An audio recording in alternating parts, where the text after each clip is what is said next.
Good morning commandos, कैसे आप सभी लोग। तो बेटा हम पहुंच चुके हैं ह्यूमन फिजियोलॉजी के आखिरी चैप्टर में, केमिकल कोऑर्डिनेशन एंड इंटीग्रेशन। ठीक है ना। और हमने ह्यूमन फिजियोलॉजी के जितने भी चैप्टर कवर किए उसमें हमने 100% एनसीईआरटी को समझा, हमने एग्जाम में आने वाले मोस्ट प्रोबेबल क्वेश्चन को भी देखा, हमने डीपीएस में भी हमने क्वेश्चंस को लगाया हमने। ठीक है ना बेटा, है ना। तो शायद पिछली क्लास में एक एमपीक्यू क्लास में नंदी सर जब एक्सप्लेन कर रहे थे तो शायद उन्होंने गलती से वर्टिबल कॉलम के ज्वाइंट को उन्होंने फाइब्रस ज्वाइंट बोल दिया, वो ठीक नहीं है, कार्टिलेजिनस ज्वाइंट होता है, ये ऑलरेडी हम लोग पढ़े हुए हैं। ठीक है, कोई छोटा मोटा यदि कंफ्लिक्ट होता है किसी एमपीक्यू लेक्चर में, कभी कभी क्या होता है फैकल्टीज जो है वो कैमरे के सामने क्या होता है, आपको बहुत कुछ आता है पर कैमरे के सामने अकेले में पढ़ाना जो थोड़ा सा जो है कई बार घबरा देता है आदमी को, या लिखा हुआ आंसर होता है वो समझ नहीं पाते। मान लो जो पीपीटी बना उसमें कोई आंसर गलत है तो कई बार होता है ना कि कैमरे के सामने एक अजीब सी घबराहट होती गई लोगों को। मैंने उनसे बोला कि सर आप इतने सालों से जूलॉजी पढ़ा रहे हैं, ज्वाइंट में ऐसे कैसे काम चलेगा। तो बोले नहीं सर मैं कैमरे के सामने अकेले में थोड़ा सा घबराहट फील करता हूं, इसलिए मैंने गलती में बोल दिया। वो तो कोई बात नहीं कि ऐसी गलती होती है, कई बार हो जाती है बेटा, तो उसको अवॉइड कर दीजिए उसको, क्योंकि मैं तो हूं ना आपके, मैंने आपको पढ़ाया हुआ है बेटा किस तरह का ज्वाइंट होते हैं क्या होते हैं। ठीक है ना, है ना। तो कुछ क्वेश्चन ऐसे हैं वहां पे जो मैंने थ्योरी में बताया हुआ है, जो हमने पढ़ा है साल भर क्लास में, वही सही है। देखो क्या होता है कि ये इतना बड़ा सिस्टम है कि इसमें एक आध जगह पे कोई फ्लॉ गलती इसमें हो सकती है, पर बच्चों हमारे बच्चे इतने अलर्ट है, इतने अटेंटिव है कि झट से गलती पकड़ लेते हैं। और इसके लिए मैं थैंक यू वेरी मच बोलूंगा उन बच्चों को जिन्होंने मुझे 6 क्वेश्चन था क्या था, जिन बच्चों ने इस इशू को उठाया, रेज किया कि सर ये गलत चला गया एक्सप्लेनेशन इसका। तो बेटा कोई बात नहीं है ना, हमने पढ़ा ना साल भर, मैंने आपको पढ़ाया हुआ, कोई एक भी चीज इसमें गलत नहीं है। ठीक है ना। तो सम टाइम आपका अलर्ट होना, विजिलेंट होना उस बारे में बतलाता है कि हम कोई भी चीज को हम स्किप या मिस नहीं कर सकते। ठीक है ना। मैं क्षमा मांगता हूं, ऐसी गलती नहीं होना चाहिए। मैंने सर को बोला है कि सर अगली बार से before MPQ please confirm all the things with me also. ठीक है, कभी कभी क्या होता है कोई चीज ऐसी होती है इन्फॉर्मेशन दिमाग में, अभी होता क्या बता दूं मैं, कि जैसे जैसे आप बहुत सारा ज्ञान प्राप्त करते हैं ना, तो कई बार आप खुद ही कंफ्यूज कर जाते हैं उस ज्ञान में। ठीक है, ऐसा भी होता है कई बार, मैंने देखा है कि जो है कई बार हम ओवर थिंकिंग में भी चीजें गलत करते हैं। उन्होंने मुझे कोई कारण बताया, मैंने कहा नहीं कारण वारण नहीं, एनसीईआरटी। ठीक है, उसके अकॉर्डिंग ही मैं बात करना। चलो ठीक, छोड़ते हैं बात को, अभी अपने मुद्दे पर लौट के आते हैं। अपना मुद्दा है केमिकल कोऑर्डिनेशन एंड इंटीग्रेशन पढ़ना है मुझे। अच्छा, आप में से कितने लोगों को मालूम है कि मैं किस चीज का डॉक्टर हूं? अच्छा, आप में से कितने लोगों को पता है कि मैं किस चीज का डॉक्टर हूं, किस चीज की प्रैक्टिस करता हूं मैं? अभी मुझे जाना था एक फ्रांस कॉन्फ्रेंस पे, पर मैं गया नहीं कोविड के चलते, दूसरा काम बहुत था। अब मैंने एक इनविटेशन जो है वो जून में, शायद जून या जुलाई में मेरा एक इनविटेशन है बाहर फॉरेन का, मैं जाऊंगा, फिर वहां कॉन्फ्रेंस का वीडियो भी बनाऊंगा, आपको लाइव भी दिखाऊंगा कि किस तरह के डॉक्टर फॉरेन से आते हैं, उनसे मिलवाऊंगा भी आपको मैं। ठीक है, खैर जब होगा तब की तब बात करेंगे। अभी बात बता दूं मैं आपको कि I am the doctor dealing with the diabetes and endocrine. ठीक है, मतलब मैं I am not the endocrinologist but I am a diabetologist, जिसमें कि बाकी एंडोक्राइन ग्लैंड को भी हम लोग समझते हैं अच्छे से। ठीक है ना। तो आज हम बात करेंगे केमिकल कोऑर्डिनेशन इंटीग्रेशन पर। तो हम बात करेंगे आज के हमारी ह्यूमन बॉडी में जो है वो कंट्रोल एंड कोऑर्डिनेशन में एक तो नर्वस सिस्टम प्रेजेंट था, एक तो नर्वस सिस्टम प्रेजेंट था, पॉइंट टू पॉइंट कनेक्शन था कि भाई इंफॉर्मेशन भेजना झट से भेज दो, शॉर्ट एक्टिंग होता है, फास्ट काम करने वाला होता है, पॉइंट टू पॉइंट कनेक्शन होता है। पर खुद सोच के बताइए, क्या हम एवरी सेल तक, हर सेल तक नर्व को भेज सकते हैं? प्रैक्टिकली इंपॉसिबल, हर सेल तक नर्व को आप नहीं भेज सकते हैं क्या। और दूसरी बात है कि आपको कोई चीज, कोई इंफॉर्मेशन आपको थोड़े लंबे समय के लिए चाहिए आपको, जैसे कि ह्यूमन बॉडी को ग्रो करना है, आदमी को लंबा करना है। अब नर्वस सिस्टम पूरे समय थोड़े ना सेल से बोलता रहेगा बड़े हो जाओ बड़े हो जाओ बड़े हो जाओ, नहीं, कोई केमिकल चाहिए जो सेल को बोले कि भाई तुम्हारे पास ये इंफॉर्मेशन आ गई है, अब इसके अकॉर्डिंग तुम ग्रो करो लगातार। तो समटाइम्स इंफॉर्मेशन कैसी होती है, कांस्टेंट होती है कि भाई हमें कोई लंबे समय में कोई काम करना है, सेक्सुअल मैच्योरिटी का होना, लंबाई का होना, बढ़ना। ठीक है, हार्मोनल चेंजेस। अब हार्मोन्स क्या है, हार्मोनल चेंजेस की बात करें हम तो इसका मतलब यह है कि हमारे पास कंट्रोल एंड के कोऑर्डिनेशन और कोऑर्डिनेशन एंड इंटीग्रेशन के लिए नर्वस सिस्टम के अलावा एक और सिस्टम होता है एंडोक्राइन सिस्टम, जो लॉन्ग टर्म में काम करता है, स्लो काम करता है, लंबे समय में काम करता है। और इसको चूंकि ये ब्लड के थ्रू जाता है, बॉडी फ्लूइड के थ्रू जाता है, तो इसलिए इसको अलग से जो है कोई अलग से डक्ट की रिक्वायरमेंट इसको नहीं होती है, इसको ब्लड में डाल देते हैं, एंडोक्राइन ग्लैंड अपने सिक्रीशन ब्लड में डाल देती है, और ब्लड तो सब जगह पहुंचता ही है बॉडी में, है ना। ब्लड पहुंचता है, ब्लड से प्लाज्मा से निकल के इंटरस्टिशियल फ्लूइड बनता है, पता ना इंटरस्टिशियल फ्लूइड ब्लड से ही निकल कर आता है, तो वो सारे केमिकल वहां तक सेल तक पहुंच जाते हैं, ठीक है। और जिन सेल में उनके लिए रिसेप्टर होते हैं, उन केमिकल को रिसीव करती है, उसकी इंफॉर्मेशन को पढ़कर उसके अनुसार वो काम करती हैं। बॉडी में यदि हम देखें एंडोक्राइन ग्लैंड्स की बात करें तो हम देखते हैं कि हमारे हेड में सिर वाले हिस्से में कितनी ग्लैंड्स प्रेजेंट हैं। तो कई बार एग्जामिनर जो है वो आपसे अभी ये बड़ा सिंपल सा इंटरेस्टिंग क्वेश्चन हो सकता है कि how many endocrine glands present in your head, के आपके सिर में कितनी प्रेजेंट है। एक तो हो गई बेटा पिट्यूटरी ग्लैंड जो मास्टर ग्लैंड है, यानी सारी ग्लैंड का कंट्रोल जो है वो पिट्यूटरी ग्लैंड के पास में होता है, मास्टर ग्लैंड है। लेकिन हर मास्टर का भी एक मास्टर होता है, हर गुरु का भी एक गुरु होता है। जैसे मेरे गुरु हैं केडी मिश्रा सर, मेरी गुरु हैं शैल मैडम।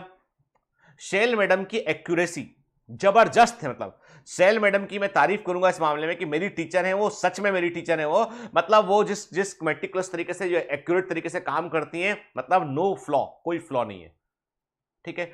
तो गुरु का भी गुरु होता है, दैट इज हाइपोथैलेमस, शैल मैडम है ये, पिट्यूटरी ग्लैंड मैं हूं ये के। तो कहने का मतलब ये कि पिट्यूटरी ग्लैंड मास्टर ग्लैंड होती है, हाइपोथैलेमस जो है वो पिट्यूटरी ग्लैंड को भी कंट्रोल करता है के, ठीक। और इसके अलावा होती है पीनियल ग्लैंड, ठीक है, पीनियल ग्लैंड के कई लोग उसको थर्ड आई भी बोलते हैं, तीसरी आंख भी कहते हैं, थर्ड आई भी कहते हैं। तो हेड के अंदर जो एंडोक्राइन ग्लैंड प्रेजेंट है वो है हाइपोथैलेमस, पिट्यूटरी ग्लैंड और पीनियल ग्लैंड के। नेक में कितनी ग्लैंड प्रेजेंट है, तो नेक में लोग जनरली थायराइड को याद रखते हैं, पर बेटा पैराथायराइड को भूलना नहीं आपको, नेक में थायराइड और पैराथायराइड होती है।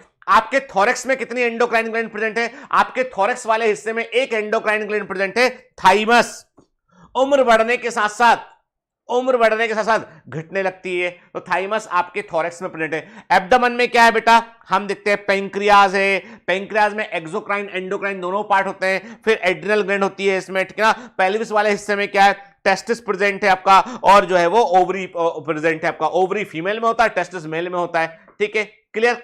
ये हमारे, क्या इसके अलावा कोई और हार्मोन निकालने वाली ग्लैंड नहीं है? देखो बेटा, these are the ductless glands, ये एंडोक्राइन ग्लैंड है। लेकिन आज की हार्मोन की जो डेफिनेशन है, वो ये बतलाती है कि भाई कोई भी केमिकल जो किसी एक सेल से या ग्रुप ऑफ सेल से निकलता है और दूसरे किसी सेल पर जाकर काम करता है, उसका रिसेप्टर कहीं दूर प्रेजेंट है, वो हार्मोन है।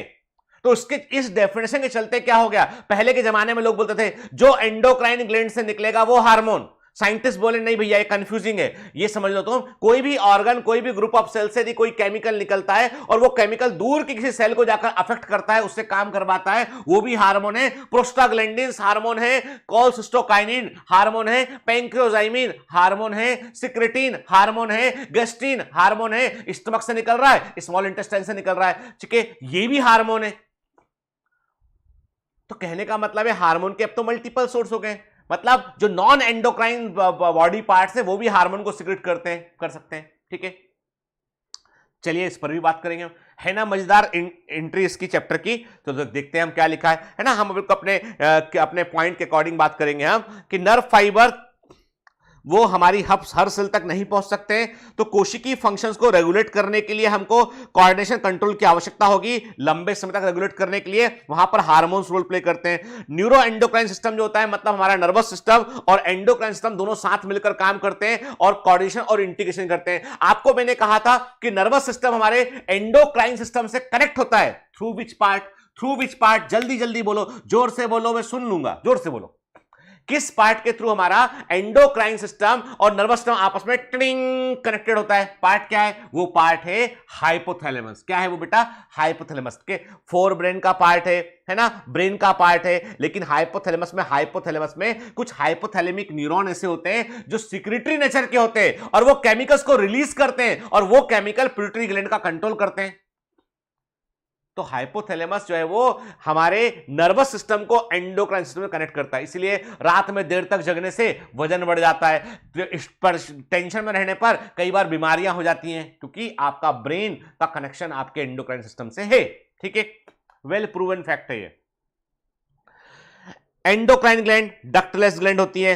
सिक्रीशंस को, इनके सिक्रीशन को हम हार्मोन्स कहते हैं। तो बेटा ये जो एरो लगे होते हैं ना, इनका मतलब ये कि आपको ये बीच के चीजें याद रखनी है। एंडोक्राइन ग्लैंड डक्टलेस ग्लैंड होती हैं और ये जो कीनोट्स हैं ये साइंटिफिक तरीके से बनाए गए हैं, इन कीनोट्स को देखकर आपको चीजों को याद रखने में आसानी होगी। ये जो एरो होते हैं ना, ये आपके ब्रेन के राइट वाले पार्ट को भी एक्टिवेट करते हैं, ठीक है। हम लेफ्ट हैंडर है तो राइट पार्ट काम करता है, राइट हैंडर तो लेफ्ट पार्ट काम करता है। ब्रेन के दोनों हिस्से एक्टिवेट करने के लिए आपको कुछ सिंबल्स यूज करने पड़ते हैं, तो वही सिंबल ये एरो है जो आपको याद रखने में आसानी करते हैं उठ के।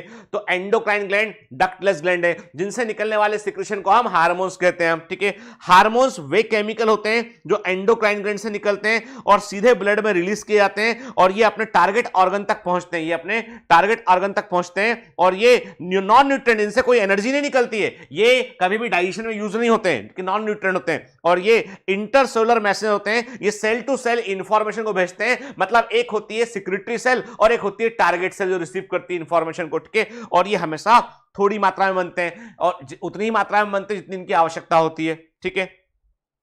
इनवर्टिब्रेट्स में सिंपल एंडोक्राइन सिस्टम पाया जाता है। केवल कुछ हार्मोन होते हैं जो मोल्टिंग में हेल्प करते हैं, सेक्सुअल मैच्योरिटी में हेल्प करते हैं। कहते हैं कि सबसे इंपॉर्टेंट पहला हार्मोन जो इवॉल्व हुआ एनिमल किंगडम में वो था थायरॉक्सिन। कहते हैं thyroxine is the hormone that controls the metabolic rate. Thyroxine is the hormone जो सेक्सुअल मैच्योरिटी को भी अफेक्ट करता है लोअर ऑर्गेनिज्म के। तो थायरॉक्सिन हार्मोन बनाते मतलब शुरू। और इक्डाइजन होता है, कई एक्डाइसिस करते हैं, मोल्टिंग होती है अलग अलग एनिमल में कि भाई एक फॉर्म से दूसरे फॉर्म में कन्वर्ट हुए, तीसरे फॉर्म में कन्वर्ट हुए, वहां भी हार्मोन रोल प्ले करते हैं। जुवेनाइल हार्मोन्स होते हैं कई हार्मोन ऐसे होते हैं जो वास्तव में फेरामोन्स के होते हैं जो सेक्सुअल पार्टनर को अट्रैक्ट करने में रोल प्ले करते हैं। तो लोअर जो एनिमल से उनमें भी हार्मोन्स का बड़ा इंपॉर्टेंट रोल होता है, ठीक है। हमें फोकस करना है ह्यूमन एंडोक्राइन सिस्टम पर। तो ह्यूमन एंडोक्राइन सिस्टम में क्या हुआ कि एंडोक्राइन ग्लैंड्स हैं और वो सभी टिश्यू भी शामिल हैं, वो सभी सेल भी शामिल हैं जो हार्मोन को रिलीज कर सकती हैं। कोई ऐसा केमिकल रिलीज कर सकती है जिस केमिकल का से जो है वो कोई केमिकल मैसेज दूसरे ग्रुप ऑफ सेल तक पहुंचता हो। मतलब एक group of cell chemical message को दूसरे ग्रुप ऑफ सेल तक भेजेगा बेटा, ऐसा कोई भी केमिकल हार्मोन हो सकता है। इसीलिए प्रोस्टाग्लैंडिन हार्मोन है, इसलिए सिक्रेटिन भी हार्मोन है, इसलिए गैस्ट्रिन भी हार्मोन है। स्टमक से निकल रहा है, कोई स्मॉल इंटेस्टाइन से निकल रहा है। कोलेसिस्टोकाइनिन ड्यूडेनम से निकला, गॉलब्लैडर पे काम किया, है ना बेटा, तो ये भी हार्मोन में आ गया। अब इनमें से एंडोक्राइन तो कोई भी ग्लैंड नहीं है ना।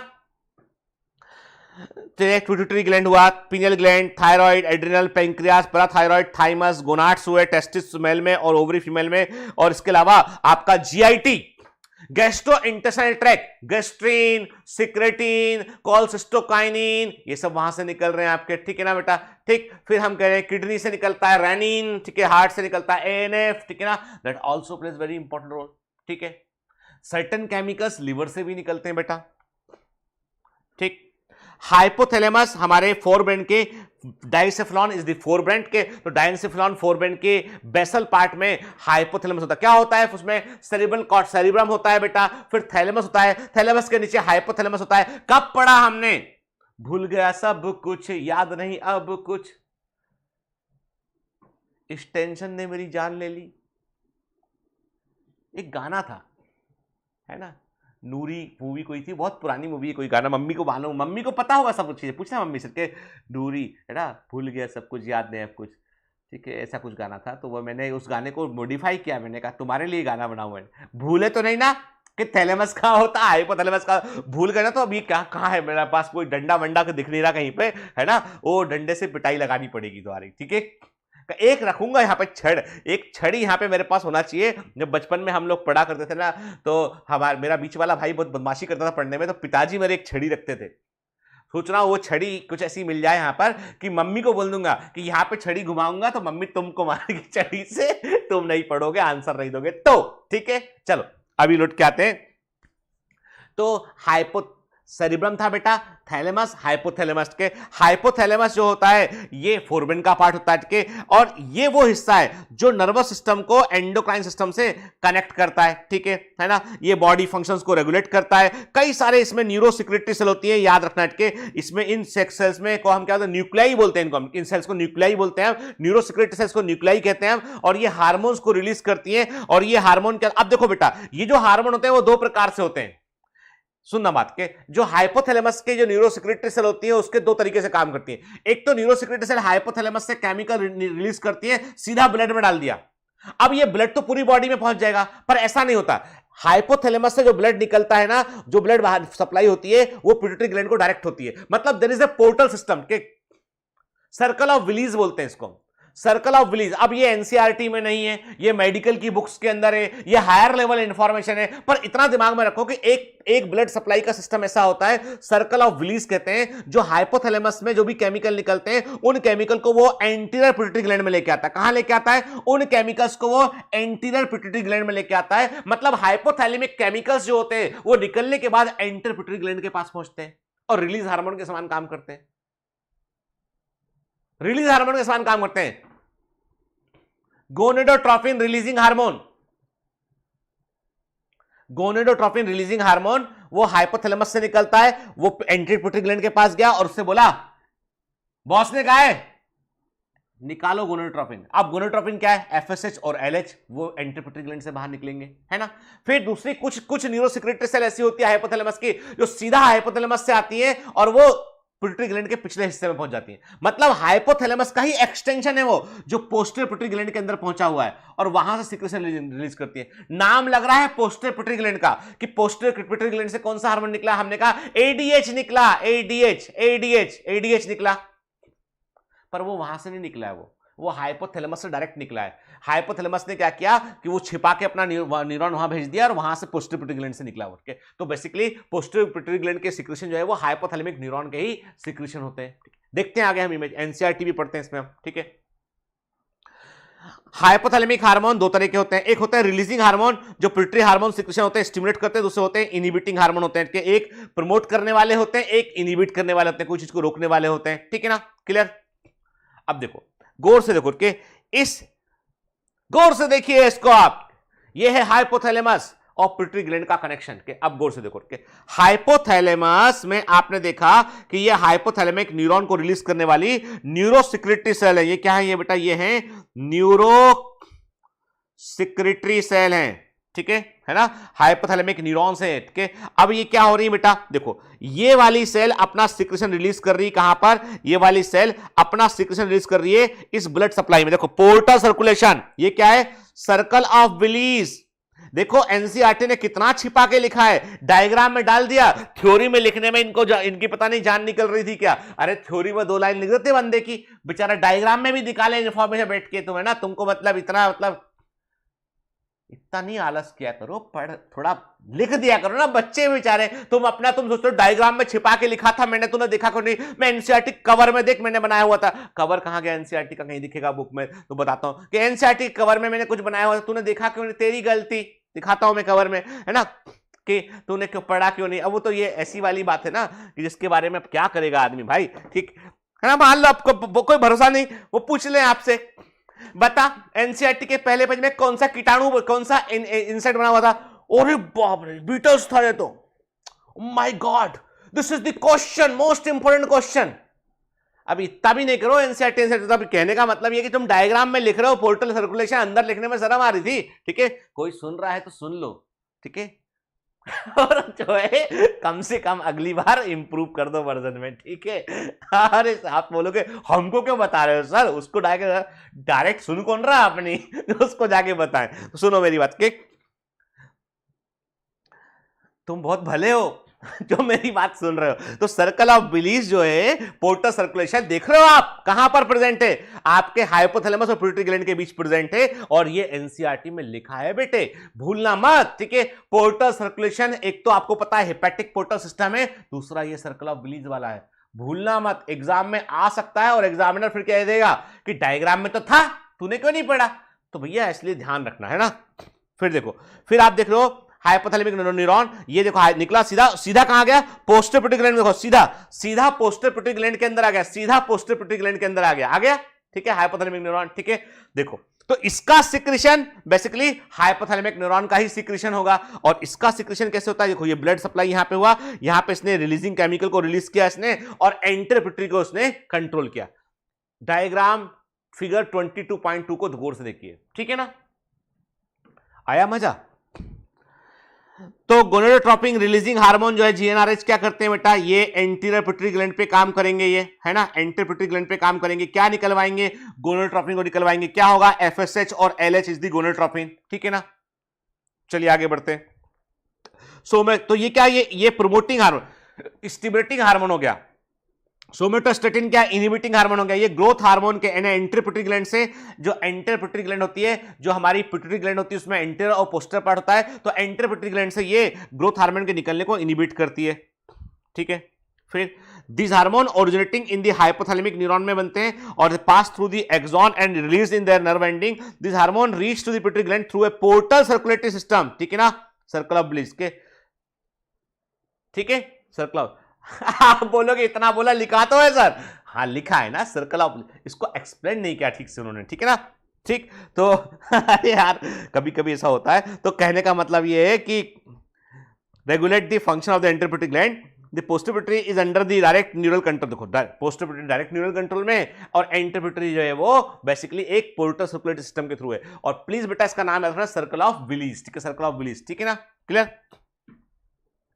पिट्यूटरी ग्लैंड जो है वो बोनी कैविटी में होती है। इस बोनी कैविटी को हम सेला टर्सिका कहते हैं। अब आप में से मुझे कौन बताएगा कि ये किस बोन में होता है, कि यानी हमारी स्कल की किस बोन में हमको ये डिप्रेशन देखने मिलता है, ये आप बताएंगे कि वो कौन सी बोन है जिसमें हमें सेला टर्सिका वाला डिप्रेशन देखने मिलता है, उस बोन का नाम बताएंगे आप। देखिए किसको मालूम है।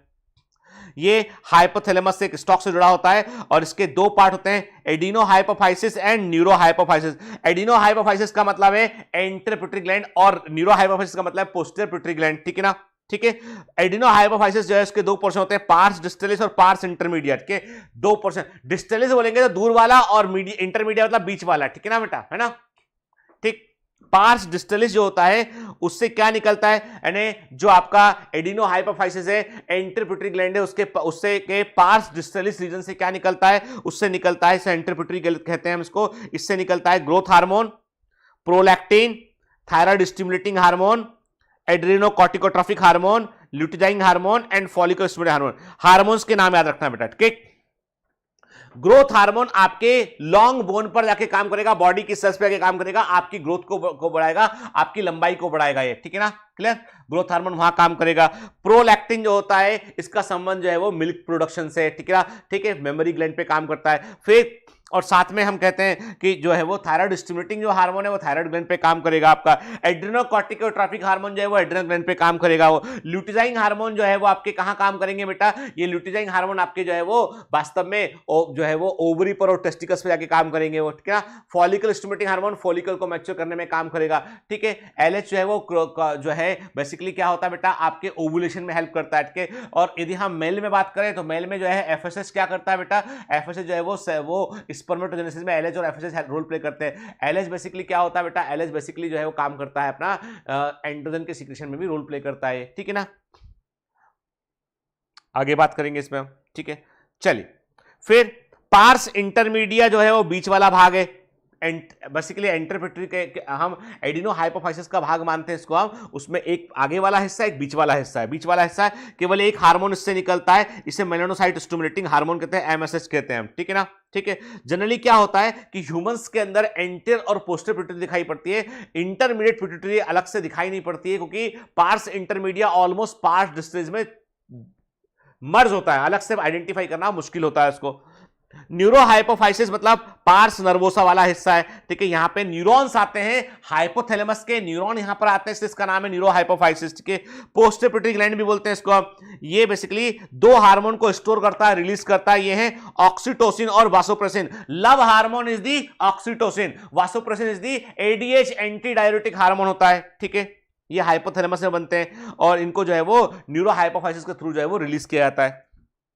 यदि ग्रोथ हार्मोन का ओवर सिक्रेशन होगा तो एबनॉर्मल बॉडी ग्रोथ होगी, बॉडी बहुत बड़ी हो जाएगी, आदमी खली बन जाएगा, खली के समान बड़ा हो जाएगा। ग्रेट खली जो है हमारे इंडिया के, वो उनको भी वही इश्यू है कि इनका ग्रोथ हार्मोन अधिक रिलीज हुआ, इससे इनका बॉडी एकदम से स्ट्रक्चर बड़ा हो गया, जाइंजेटिज्म होता है, ठीक है। लो सिक्रेशन ऑफ जीएच में क्या होता है, ग्रोथ कम रहती है, आज व्यक्ति जो है वो ड्वार्फिज्म आता है। लेकिन याद रखिएगा पिट्यूटरी ड्वार्फिज्म की खास बात, देखो बेटा ड्वार्फिज्म जो है वो आपके थायराइड हार्मोन की कमी से भी हो सकता है, लेकिन याद रखना बेटा कि पिट्यूटरी ग्लैंड से जो ड्वार्फिज्म होता है उससे आदमी बोना जरूर हो जाएगा, हाइट कम हो जाएगी, पर इंटेलिजेंस पे कोई असर नहीं पड़ेगा उसका, यानी व्यक्ति के ब्रेन के डेवलपमेंट और इंटेलेक्चुअल कैपेसिटी पे कोई असर नहीं पड़ता है, ठीक है ना। और उसका ग्रेट एग्जांपल है लाल बहादुर शास्त्री जी, महान भारत के महान प्रधानमंत्री, बहुत कम हाइट थी उनकी लेकिन वो बड़े बुद्धिमान व्यक्ति थे, ठीक है।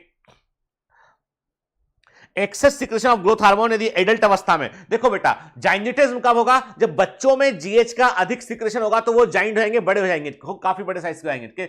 लेकिन यदि जो है वो मान लीजिए आप 30 साल के हैं और अचानक से ग्रोथ हार्मोन का अधिक प्रोडक्शन होने लगा है, तो उसका मतलब ये होगा कि अब बॉडी में जो है एबनॉर्मल ग्रोथ होगी, चेहरा बढ़ने लगेगा, फेस बढ़ने लगेगा, उंगलियां बढ़ने लगेंगी आपकी के, और बॉडी डिमॉर्फ कर जाएगी, और कई बार इतना डिमॉर्फेशन होगा कि व्यक्ति की डेथ भी हो सकती है उससे, ठीक है ना। तो देखिए स्पेशली मिडिल एज व्यक्ति में जो है वो यदि ग्रोथ हार्मोन का ओवर सिक्रेशन होगा तो बॉडी का डिसफिगरमेंट हो जाएगा, फेस का, स्पेशली एक्रोमेगेली बोलेंगे इस कंडीशन को, और ये सीरियस कॉम्प्लिकेशन लेके आती है, कई बार व्यक्ति की समय से पहले डेथ भी हो जाती है। तो एक्रोमेगेली का मतलब, देखो बेटा एक्रोमेगेली कब होगा, जब जो है ग्रोथ हार्मोन का एक्सेसिव सिक्रेशन होगा एडल्ट एज में, तब एक्रोमेगेली होगा, और यदि बचपन में होगा तो जाइंटिज्म होगा, ठीक है।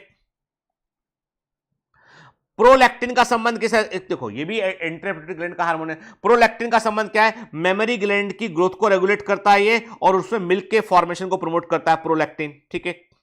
TSH is the thyroid stimulating hormone, और इसका पता लगाते हैं बेटा हम जब थायराइड की जांच कराते हैं, तो बेसिकली हम लोग TSH की जांच कराते हैं, ठीक है। और ये क्या करता है, ये थायराइड हार्मोन के सिंथेसिस और सिक्रेशन को जो है वो प्रमोट करता है। याद रखिएगा यदि आपने TSH की जांच कराई है और ये TSH का वैल्यू बढ़ा हुआ आता है, यदि आपने थायराइड स्टिमुलेटिंग हार्मोन की जांच कराई है तो TSH का वैल्यू बड़ा आता है, तो बताओ ये हाइपरथायरॉयडिज्म है या हाइपोथायरॉयडिज्म है, बताइए ये हाइपर थायरॉयडिज्म है या हाइपोथायरॉयडिज्म है, ठीक है। यदि TSH का वैल्यू बढ़ा हुआ आता है जांच करने पर, आपके पास एक ब्लड की रिपोर्ट है और आप देख रहे हो कि TSH का वैल्यू ज्यादा आ रहा है उसके अंदर, तो बताओ ये हाइपरथायरॉयडिज्म है या हाइपोथायरॉयडिज्म है। कई बच्चे बोलेंगे सर ये हाइपर बड़ा आ रहा, हाइपर, तो हाइपर इज रॉन्ग आंसर, ठीक है, इट इज हाइपोथायरॉयडिज्म, ठीक है। देखो बेटा सिंपल सी बात है, थायराइड ग्लैंड कम काम कर रही है, सुनना बात ध्यान से, कनेक्शन, थायराइड ग्लैंड ठीक से काम नहीं कर पा रही है। थायराइड ग्लैंड को काम करके क्या निकालना है, T3 और T4 हार्मोन निकालना है, थायरॉक्सिन निकालना है, उसको T3 T4 निकालना है, जो वो ठीक से काम नहीं कर पा रही है। थायराइड ग्लैंड ठीक से काम नहीं कर पा रही है, तो ठीक से काम कराने के लिए उसको स्टिमुलेट करना पड़ेगा। थायराइड ग्लैंड ठीक से काम नहीं कर पा रही है, तो उसको ठीक से काम करवाने के लिए स्टिमुलेट करना पड़ेगा, और स्टिमुलेट करने के लिए कौन सा हार्मोन चाहिए, थायराइड स्टिमुलेटिंग हार्मोन चाहिए। जितना कम काम करेगी उतना TSH अधिक लगेगा, जितना थायराइड ग्लैंड कम काम करेगी उतना TSH देना पड़ेगा अधिक उसको, तो ब्लड में TSH का लेवल बढ़ा आया, मतलब आपकी थायराइड ग्लैंड को स्टिमुलेट करने के लिए ज्यादा हार्मोन निकालना पड़ रहा है, तो TSH का वैल्यू नॉर्मल से बढ़ जाता है। नॉर्मल से TSH का वैल्यू बढ़ गया, मतलब थायराइड ग्लैंड ठीक से काम नहीं कर रही थी, इसलिए उसको स्टिमुलेट कराकर काम कर रहे हैं, दैट इज दी हाइपोथायरॉयडिज्म। और स्टिमुलेट करने के चक्कर में थायराइड ग्लैंड का साइज बढ़ जाता है, गला फूल जाता है, हाइपोथायरॉयडिज्म में ऐसा होता है, ठीक है। आई बात समझ में, ठीक है। और यदि TSH का लेवल बिल्कुल कम, बॉटम पे आ रहा है, एकदम कम आ रहा है, मतलब आपकी थायराइड ग्लैंड एक्सेसिव काम कर रही है और बगैर स्टिमुलेशन के काम कर रही है, मतलब अंदर कोई नोड्यूल या कैंसर हो सकता है। यदि थायराइड ग्लैंड जो है वो अपने आप से खूब सारा काम कर रही है, उसको स्टिमुलेशन की जरूरत नहीं है, TSH का लेवल एकदम बॉटम पे आ रहा है, आपका T3 T4 का लेवल अधिक बढ़ा हुआ आ रहा है, दैट इज द हाइपरथायरॉयडिज्म। जांच करनी पड़ेगी, हो सकता है नोड्यूल हो सकता है थायराइड का कैंसर हो, ठीक है। चलिए आगे बढ़ते हैं। Medical is something very very interesting, क्या, चलिए अब ACTH एड्रेनोकॉर्टिकोट्रॉफिक हार्मोन, ये वास्तव में स्टेरॉयडल हार्मोन के स्टिमुलेट, ये स्टेरॉयड हार्मोन जो होता है जो आपके एड्रेनल कॉर्टेक्स से निकलते हैं उनको स्टिमुलेट करता है। ACTH जो है एड्रेनोकॉर्टिकोट्रॉफिक हार्मोन जो होता है, ये बेसिकली जो स्टेरॉयडल हार्मोन जो है आपके एड्रेनल कॉर्टेक्स से निकलते हैं उनको स्टिमुलेट करता है। एड्रेनल कॉर्टेक्स से दो प्रकार के हार्मोन निकलते हैं, एक होता है ग्लूकेकॉर्टिकॉइड के, ग्लूकेकॉर्टिकॉइड इज द कॉर्टिसोल, इसका मेन हार्मोन होता है कॉर्टिसोल के। दो तरह के ग्रुप होते हैं, एक जो ग्लूकोज की मेटाबॉलिज्म पर अपना असर डाल रहा है वो ग्लूकेकॉर्टिकॉइड है, दूसरा जो मिनरल्स के ऊपर अपना असर डाल रहा है वो मिनरल कॉर्टिकॉइड है। तो एड्रेनल कॉर्टेक्स ग्लैंड से दो कैटेगरी ऑफ हार्मोन निकलता है, एक है ग्लूकेकॉर्टिकॉइड जो जिसका मेन हार्मोन है कॉर्टिसोल, ये ब्लड ग्लूकोज लेवल को बढ़ाता है, इंसुलिन से अलग है, ये ग्लूकेगॉन से अलग है, ये एक अलग ही हार्मोन है कॉर्टिसोल, जो स्ट्रेस में निकलता है, परेशानी की अवस्था में निकलता है, आप तनाव में होते हो तब निकलता है, ठीक है। तो ये जो ग्लूकेकॉर्टिकॉइड है, कॉर्टिसोल जो है उसका लेवल बढ़ता है तो ब्लड ग्लूकोज लेवल बढ़ने लगता है, तो ये ग्लूकेकॉर्टिकॉइड है। मिनरल कॉर्टिकॉइड क्या है, वो है आपका एल्डोस्टेरोन, कि आपकी किडनी से जो है वो वाटर को के सोडियम आयन के रीएब्जॉर्प्शन को प्रमोट करता है, वाटर के बैलेंस को बनाए रखता है, तो वो मिनरल कॉर्टिकॉइड है। ठीक है, याद है रास सिस्टम पढ़ा था हमने, रेनिन एंजियोटेंसिन एल्डोस्टेरोन सिस्टम, तो एल्डोस्टेरोन क्या था, मिनरल कॉर्टिकॉइड था, एड्रेनल कॉर्टेक्स से निकलता है। ठीक है, ठीक, फिर मैंने क्या कहा कि ये ग्लूकोकॉर्टिक, फिर एफएस एलएच और एफएसएच क्या होते हैं बेटा, ये गोनाडल एक्टिविटी को जो एस्टिमेट करते हैं, गोनाडोट्रोफिन होते हैं। ठीक है, जो है वो एलएच और एफएसएच जो है ल्यूटिजाइंग हार्मोन और फॉलिकल स्टिमुलेटिंग हार्मोन जो है गोनाडोट्रोफिन कहते हैं, और गोनाड मतलब ओवरी एंड टेस्टिस को स्टिमुलेट करते हैं। ठीक है, मेल में एलएच जो है, जो ल्यूटिजाइंग हार्मोन है, ये इंटरस्टिशियल सेल को स्टिमुलेट करता है, और ये लीडिंग सेल्स होती है उनसे एंड्रोजन को रिलीज करने में हेल्प करता है। एफएसएच जो होता है ये और एंड्रोजन मिलकर जो है वो स्पर्मेटोजेनेसिस को प्रमोट करते हैं। इंपॉर्टेंट है कि मेल में ल्यूटिजाइंग हार्मोन इंटरस्टिशियल सेल या लीडिंग सेल्स को स्टिमुलेट करता है, उससे एंड्रोजन निकलता है, टेस्टोस्टेरोन निकलता है। ठीक है, और एफएसएच और टेस्टोस्टेरोन मिलकर जो है स्पर्म के फॉर्मेशन को प्रमोट करते हैं। फीमेल में जो ल्यूटिजाइंग हार्मोन होता है ये ओव्यूलेशन में हेल्प करता है। एलएस सर्ज होता है, एक लेवल ऐसा आता है यानी मेंस्ट्रुअल साइकिल के 14th डे के, मेंस्ट्रुअल साइकिल के in between the menstrual cycle के 12वें से लेकर 14वें दिन के बीच में एलएच का लेवल, ल्यूटिजाइंग हार्मोन का लेवल पीक पर होता है, एलएस सर्ज कहते हैं, और उसके बाद होता है ओव्यूलेशन होता है। ठीक है, इसके बाद जो है ये कार्पस लूटियम को हेल्प करने में, मेंटेन करने में भी हेल्प करता है। एफएसएच जो होता है वो ओवेरियन फॉलिकल, जो primary follicle, secondary follicle, tertiary follicle, Graafian follicle, इनको मेंटेन करने में, इनको ग्रो करने में हेल्प करता है, तो याद रखिएगा ये। एमएसएच मेलानोसाइट स्टिमुलेटिंग हार्मोन जो होता है, ये मेलानोसाइट पे काम करता है, और ये बॉडी के पिगमेंटेशन के लिए को रेगुलेट करता है। Oxytocin is the love hormone के, ये बड़ा इंपॉर्टेंट हार्मोन है। ऑक्सीटोसिन जो है बच्चे की डिलीवरी में रोल प्ले करता है, ठीक है, आपकी फीलिंग्स में रोल प्ले करता है। पिता का अपने बच्चों से अटैचमेंट है, वहां पर भी ऑक्सीटोसिन रोल प्ले करता है। मां का जो अटैचमेंट है बच्चे से, वहां पर भी ऑक्सीटोसिन रोल प्ले करता है। ठीक है, जो मेल फीमेल अट्रैक्शन है वहां पर भी ऑक्सीटोसिन रोल प्ले करता है। तो oxytocin acts on the smooth muscle on our body, ये हमारे स्मूथ मसल पे काम करता है बॉडी के, और उनको स्टिमुलेट करता है कॉन्ट्रैक्शन के लिए। और सबसे इंपॉर्टेंट हार्मोन होता है ये, जो डिलीवरी के समय, पार्टुरेशन या डिलीवरी के समय काम आता है, और यूट्रस को कॉन्ट्रैक्ट करने में रोल प्ले करता है। तो जब बच्चे का जन्म हो रहा होता है, और यदि मान लो मदर ठीक से कॉन्ट्रैक्शन नहीं आ रहे होते हैं, तो डॉक्टर ऑक्सीटोसिन का इंजेक्शन लगाते हैं, और उससे जो है कॉन्ट्रैक्शन, रैपिड कॉन्ट्रैक्शन होने लगते हैं। ठीक है, इसके अलावा मेमोरी ग्लैंड से मिल्क को, मेमोरी ग्लैंड से इसका मतलब मेमोरी ग्लैंड से मिल्क को इजेक्ट करना। देखो बेटा, मिल्क का प्रोडक्शन होता है प्रोलैक्टिन के प्रभाव में। मेमोरी ग्लैंड में मिल्क का प्रोडक्शन, मेमोरी ग्लैंड में मिल्क का प्रोडक्शन होता है प्रोलैक्टिन के प्रभाव में, लेकिन मिल्क का जो इजेक्शन है बाहर निकलना, ये ऑक्सीटोसिन के प्रभाव में होता है। इसीलिए आपने देखा होगा कि जो लोग डेयरी फार्म में, जो आप देखो डेयरी जो होती है ना, उसमें कई बार भैंस को इंजेक्शन लगाते हैं, दूध के लिए भैंस को इंजेक्शन लगाते हैं लोग, ऑक्सीटोसिन का इंजेक्शन होता है। ठीक है, वासोप्रेसिन मतलब एंटी डायबिटिक हार्मोन एडीएच है, ये किडनी पर काम करता है, और ये बेसिकली वाटर के और इलेक्ट्रोलाइट के रीअब्जॉर्प्शन में रोल प्ले करता है। कहां पर? डीसीटी में रोल प्ले करता है, और कलेक्टिंग डक्ट मेन जगह उसकी होती है, डीसीटी होता है और कलेक्टिंग डक्ट होती है। And reduces loss of water through urine के डायूरेसिस, लॉस ऑफ वाटर को कम करता है। ठीक है, और एडीएच की यदि कमी आती है तो मैंने बताया था आपको डायबिटीज इंसिपिडस, याद है हमने बात किया था कि एडीएच की यदि कमी हो जाएगी तो डायबिटीज इंसिपिडस होगा, इसमें जो है वो वाटर का लॉस अधिक होगा। ठीक है, कहां बात किया था हमने इसका? एक्सक्रीटरी सिस्टम में बात किया था इसके ऊपर हमने। पीनियल ग्लैंड जो होती है ये हमारे फोर ब्रेन में डॉर्सल साइड में होती है। ठीक है, ये वेंट्रल साइड है, ये डॉर्सल साइड है के, और इससे जो हार्मोन निकलता है वो मेलाटोनिन हार्मोन होता है। इंपॉर्टेंट है के, ये सर्केडियन रिदम को मेंटेन करता है, कब आपकी नींद खुलेगी, कब आप सोएंगे, कब जगेंगे, आपका दिन का रूटीन क्या होगा, पूरी बॉडी में कब आपका हार्ट बीट अधिक होगा, कब आपका हार्ट स्लो होगा, हमारी पूरी बॉडी एक रिदम में काम करती है, और उस रिदम को मेंटेन करने वाला हार्मोन होता है मेलाटोनिन। ठीक है ना, ये हमारी sleep wake cycle, body temperature सबको मेंटेन करता है। ठीक है ना, मेंस्ट्रुअल साइकिल यानी जो है मेंस्ट्रुअल साइकिल पर भी जो है मेलाटोनिन का असर पड़ता है, हमारी डिफेंस मैकेनिज्म पर भी रोल प्ले करता है। ठीक है, अब आते हैं सबसे important gland, that is thyroid gland. ठीक है, इसमें दो लोब होते हैं, एच शेप की दिखाई पड़ती है, ऐसे एच शेप की दिखाई पड़ती है, और इसमें दो लोब होते हैं, और दोनों एच की आर्म को जोड़ने वाला, दोनों आर्म को जोड़ने वाला क्या कहलाता है? इस्थमस कहलाता है। ठीक है, ये एक थायराइड ग्लैंड है, दूसरी थायराइड ग्लैंड है, और जोड़ने वाला बीच वाला हिस्सा क्या है इसका? इस्थमस कहलाता है। ठीक है, ट्रेकिया के लेफ्ट और राइट साइड में होती है, दोनों लोब जुड़े होते हैं एक thin flap of connective tissue से, उसे इस्थमस कहते हैं हम के। तो isthmus thin flap of connective tissue, उससे दोनों लोब जो है वो जुड़े होते हैं, ठीक है।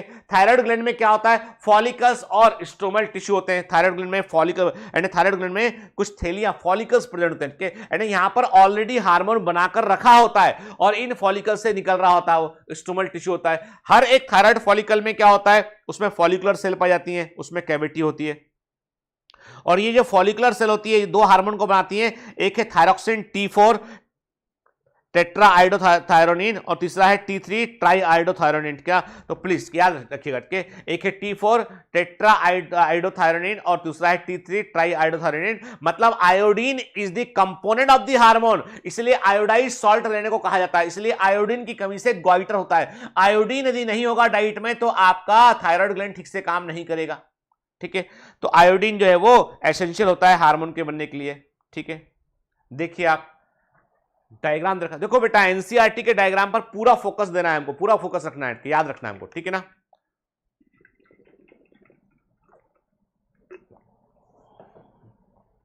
देखो देख रहे हैं यहाँ पे हम, ये आप देखो थायराइड ग्लैंड है, ये ट्रेकिया है, ये क्या है बेटा, ये इसका इस्थमस वाला हिस्सा है इसका ये, और ये आपको दिखाई पड़ रहा है अंदर, आपको ये फॉलिकल दिखाई पड़ रहे हैं, ठीक है। थायराइड ग्लैंड के आप जाएंगे इसमें क्या आपको दिखाएंगे, डोर्सल साइड में जाएंगे आप, थायराइड ग्लैंड के डोर्सल साइड में जाएंगे तो चार छोटी ग्लैंड दिखाई पड़ेंगे आपको, एक लोब में दो, दूसरे लोब में दो, ठीक है। ये कहलाती है पैराथायराइड ग्लैंड कहलाती है, पैराथायराइड ग्लैंड कहलाते हैं। तो पैराथायराइड ग्लैंड जो है वो और थायराइड ग्लैंड दोनों आपके एक साथ पाई जाती हैं, ठीक है।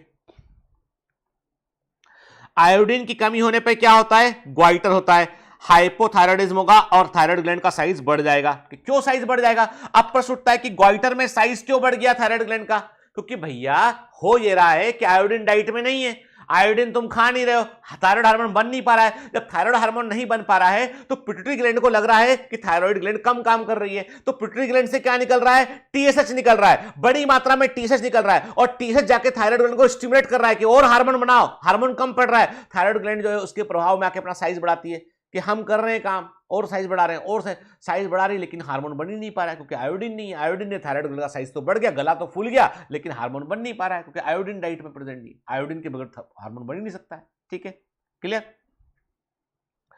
हाइपोथायराइडिज्म यदि प्रेगनेंसी के दौरान होगा तो डिफेक्टिव डेवलपमेंट होगा बेबी का, ठीक है, और इस बच्चे का ब्रेन का जो है वो ब्रेन पर भी असर पड़ेगा, मेंटल रिटार्डेशन होगा बच्चे को, लो इंटेलिजेंट बच्चा होगा, बच्चा का स्किन एबनॉर्मल होगा, डीफ हो सकता है बच्चा, जन्मजात गूंगा बहरा बच्चा हो सकता है, और बच्चे की ग्रोथ कम हो जाएगी, और इस कंडीशन को बोलेंगे हम क्रिटिनिज्म बोलेंगे हम। वेरी वेरी इंपॉर्टेंट, नीट 2022 का क्वेश्चन जो आउट कर दिया हमने, क्रिटिनिज्म। मैं कह रहा हूं आएगा मतलब आएगा, नोट कर लो इसको, ठीक है, क्रिटिनिज्म, ठीक है। हाइपोथायराइडिज्म ड्यूरिंग प्रेगनेंसी, कैरेक्टर्स क्या है इसमें, बच्चा की ग्रोथ कम होगी, शॉर्ट हाइट का होगा, मेंटल रिटार्डेशन होगा, लो आईक्यू लेवल होगा, एबनॉर्मल स्किन होगी, मछली के समान ड्राई स्किन होगी, और डीफ होगा, म्यूट हो सकता है, जो है गूंगा बहरा बच्चा हो सकता है। एडल्ट वुमेन में हाइपोथायराइडिज्म जो है वो उससे मेंस्ट्रुअल साइकिल में डिस्टर्बेंस आ सकता है, ठीक है।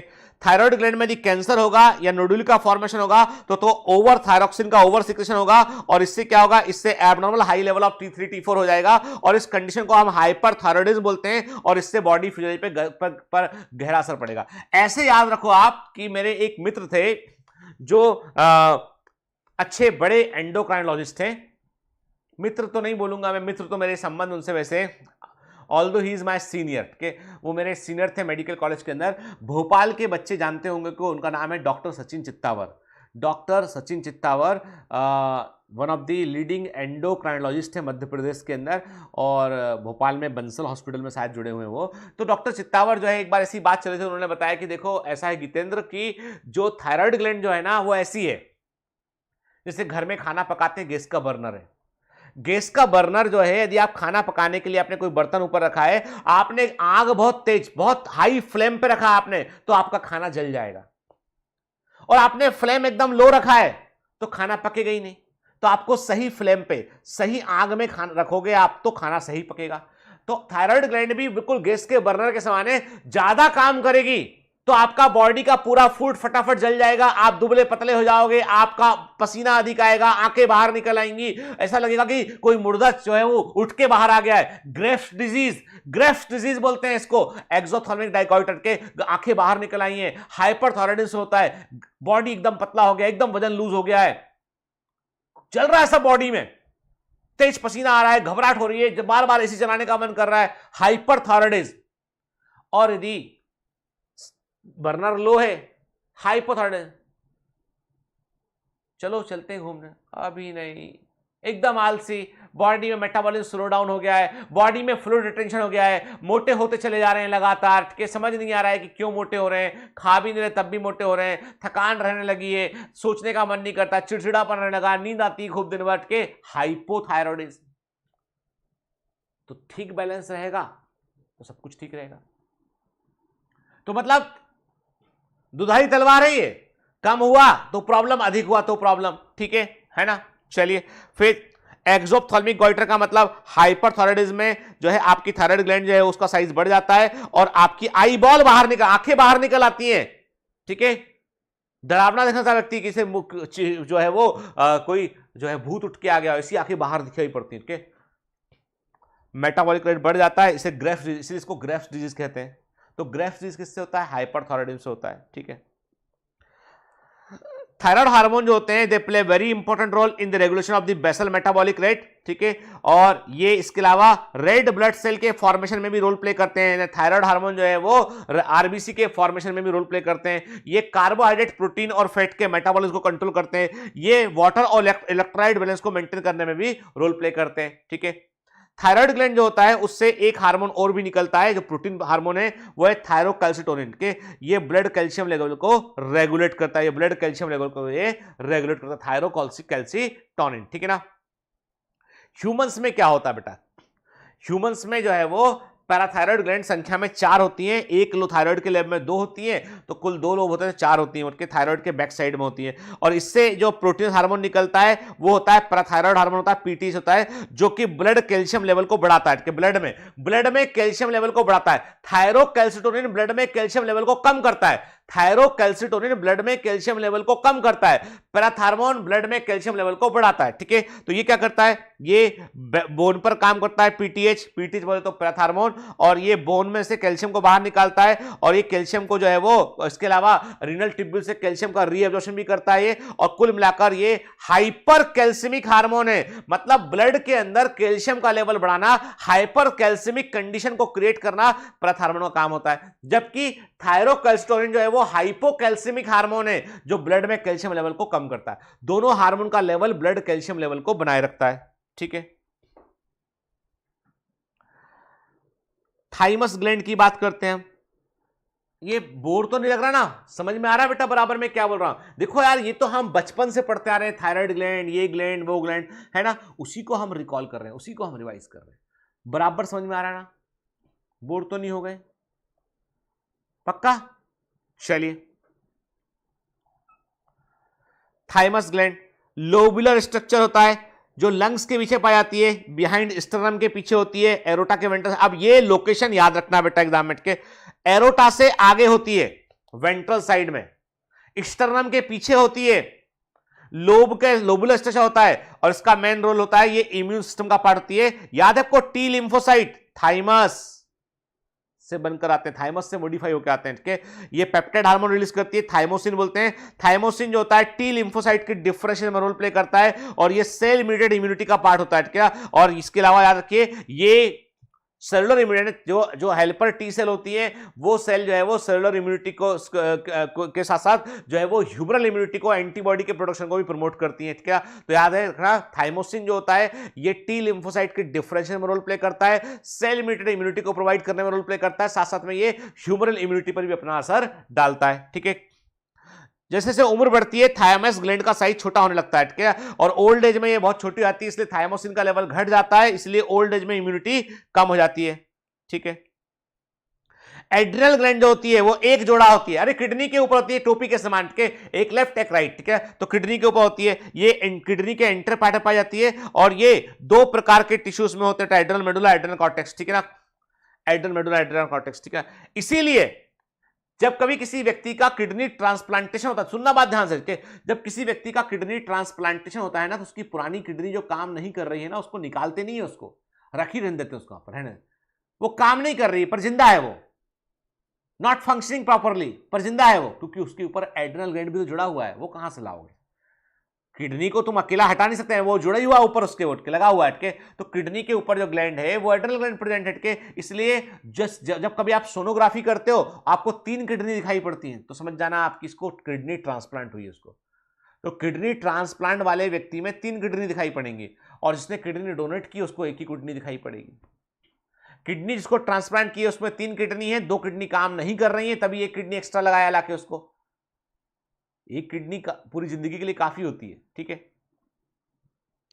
आगे बढ़ते हैं हम।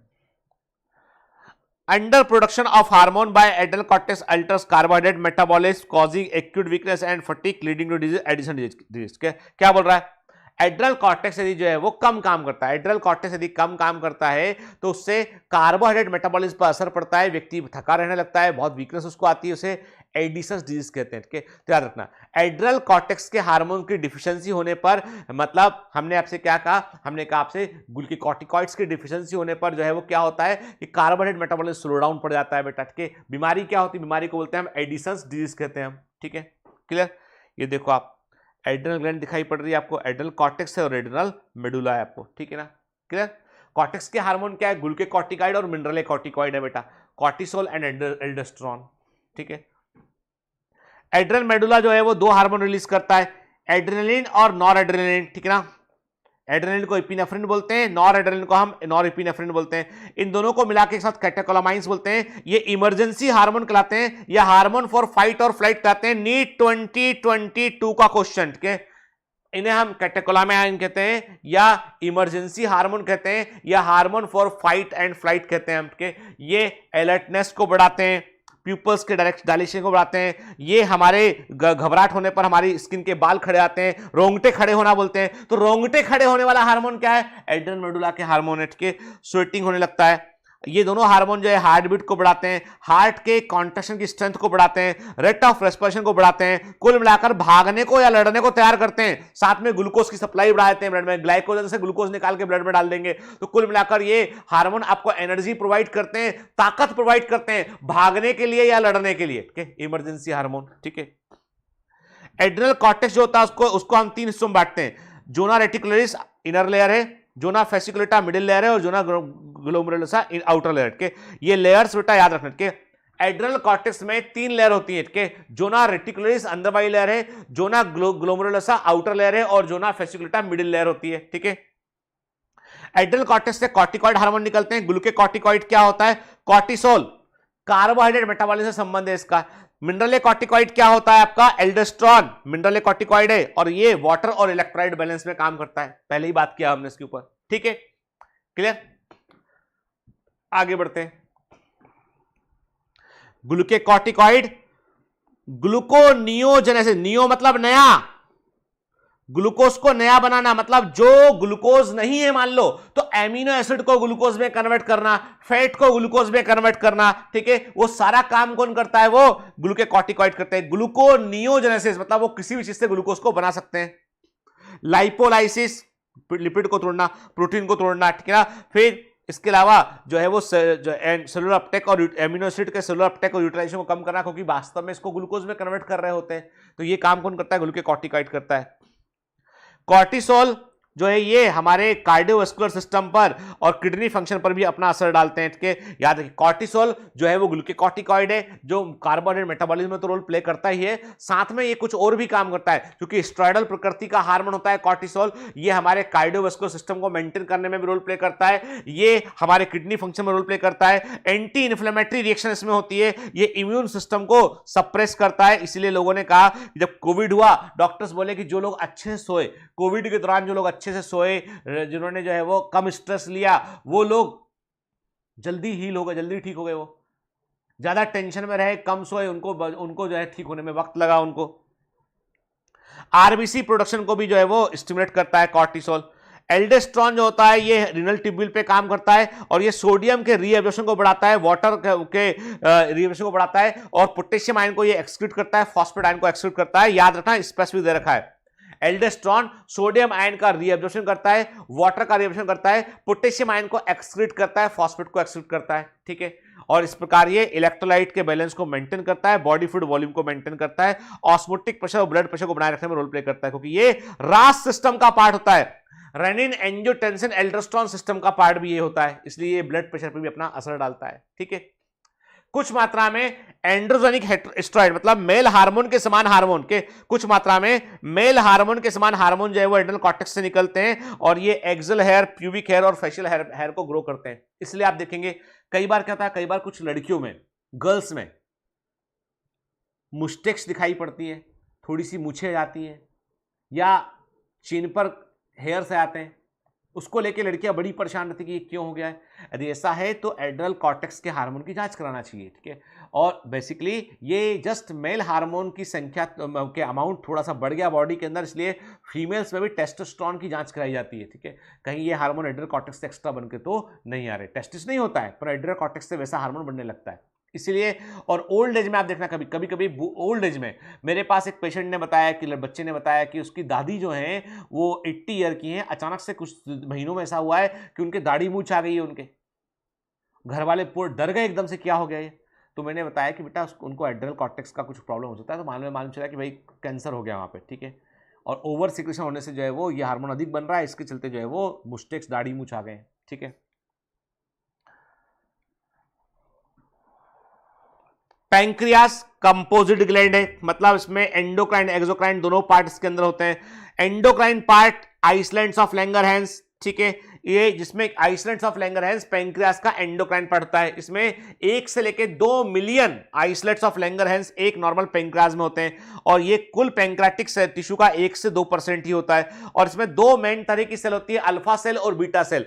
आइसलैंड ऑफ लैंगरहैंस की अल्फा सेल ग्लूकेगॉन सिक्रेट करती है और बीटा सेल सिक्रेट करती है insulin. Glucagon blood glucose level को बढ़ाता है, इंसुलिन ब्लड ग्लूकोज लेवल को कम करता है। दोनों हार्मोन का बैलेंस ही हमारे नॉर्मल ब्लड ग्लूकोज लेवल को बढ़ाए रखता है। यदि ब्लड ग्लूकोज का लेवल खाली पेट, फास्टिंग ब्लड ग्लूकोज का लेवल 126 से ऊपर है, फास्टिंग ब्लड ग्लूकोज का लेवल 126 से ऊपर है तो मतलब डायबिटीज है व्यक्ति को, उठ के, है ना। और यदि फास्टिंग ब्लड ग्लूकोज का लेवल 70 से कम है तो हाइपोग्लाइसीमिया वाली कंडीशन है। ठीक है, बॉडी में ग्लूकोज कम पड़ रहा है। तो इंसुलिन जो है वो एक प्रकार से बोलते हैं हम कि ये बेसिकली ब्लड ग्लूकोज लेवल को मेंटेन रखता है, सेल्स का ग्लूकोज के अपटेक के लिए प्रमोट करता है। कोशिकाएं सेल्स ग्लूकोज का यूज कर पाती हैं इंसुलिन के कारण। इंसुलिन चाबी है, उस चाबी के चलते सेल जो है वो ग्लूकोज को ले पाती है। यदि इंसुलिन बॉडी में कम होगा तो शरीर भूखा रह जाएगा, उसको जो है वो ग्लूकोज, ब्लड में ग्लूकोज का इतना लेवल बढ़ा हुआ है पर बार बार भूख लगेगी क्योंकि सेल को ग्लूकोज नहीं मिल पा रहा है, और नहीं मिल पा रहा है क्योंकि इंसुलिन नहीं है। इंसुलिन नहीं है इसलिए सेल मेम्ब्रेन ग्लूकोज को अपटेक नहीं कर पा रही है। तो सेल ग्लूकोज का अपटेक करती है, इसको प्रमोट कौन करता है? इंसुलिन करता है। ठीक है ना, है ना। इंसुलिन की कमी होने पे क्या होता है? डायबिटीज मेलाइटिस होता है, ब्लड ग्लूकोज लेवल बढ़ जाता है।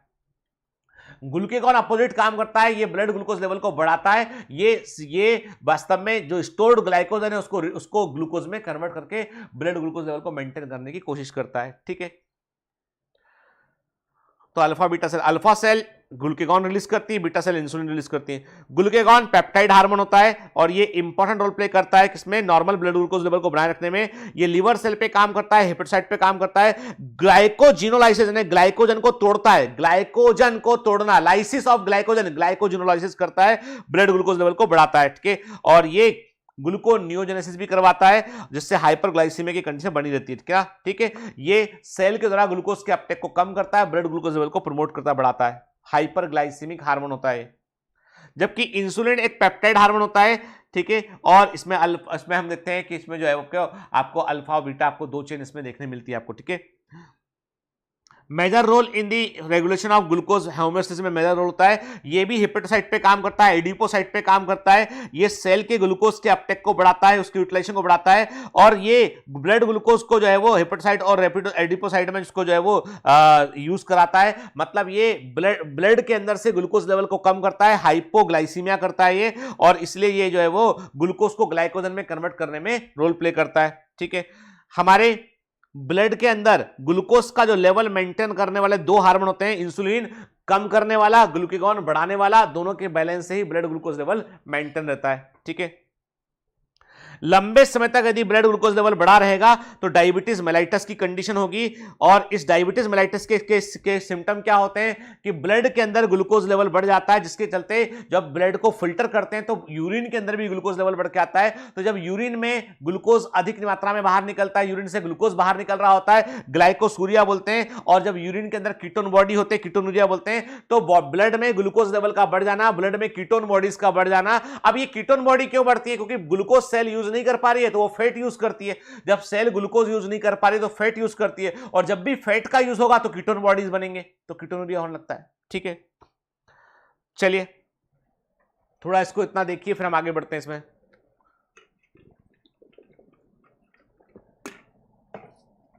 अब आते हैं टेस्टिस पे। टेस्टिस के ड्यूल फंक्शन है। एक तो प्राइमरी सेक्स ऑर्गन होता है, ये स्पर्म को प्रोड्यूस करता है, गैमेट प्रोड्यूस करता है। दूसरा ये एंडोक्राइन फंक्शन करता है। टेस्टिस में टेस्टिकुलर लोब्यूल्स होते हैं। टेस्टिकुलर लोब्यूल्स के अंदर सेमाइनिफरस डक्ट होती है।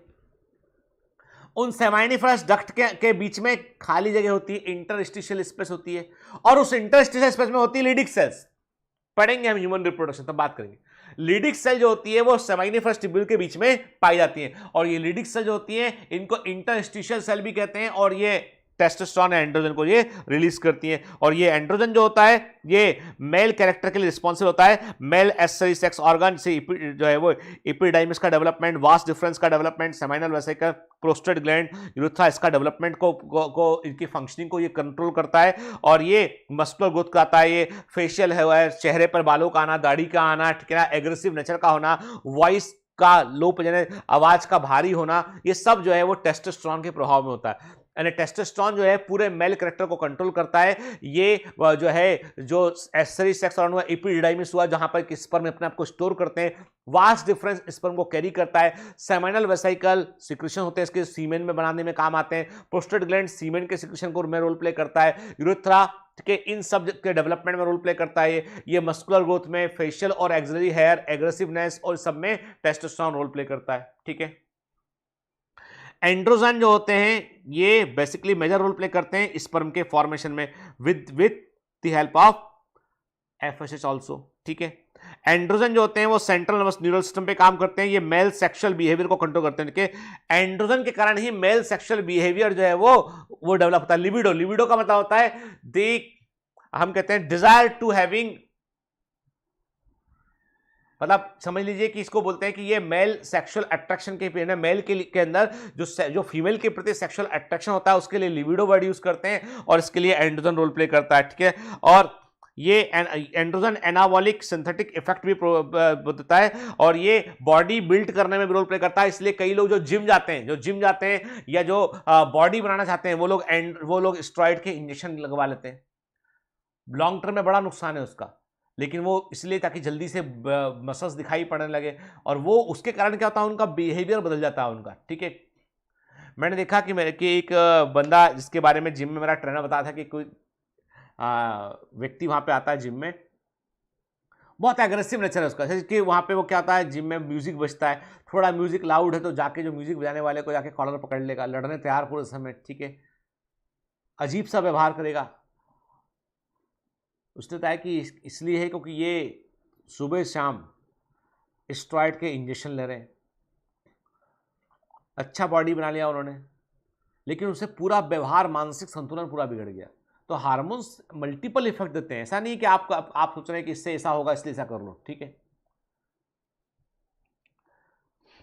फीमेल्स में ओवरी, एक जोड़ पेयर जो ओवरी होती है, ovary primary female sex organ है जो ओवम को प्रोड्यूस करता है। ठीक है ना, मेस्ट्रुअल साइकिल के दौरान के। फिर देखो, और ओवरी जो होती है उसमें जो फॉलिकल होते हैं, जो डेवलपिंग फॉलिकल होते हैं वो ईस्ट्रोजन को रिलीज करते हैं। ओवुलेशन होने के बाद जो ग्राफियन फॉलिकल होता है प्रोजेस्टेरोन को रिलीज करता है। ठीक है ना।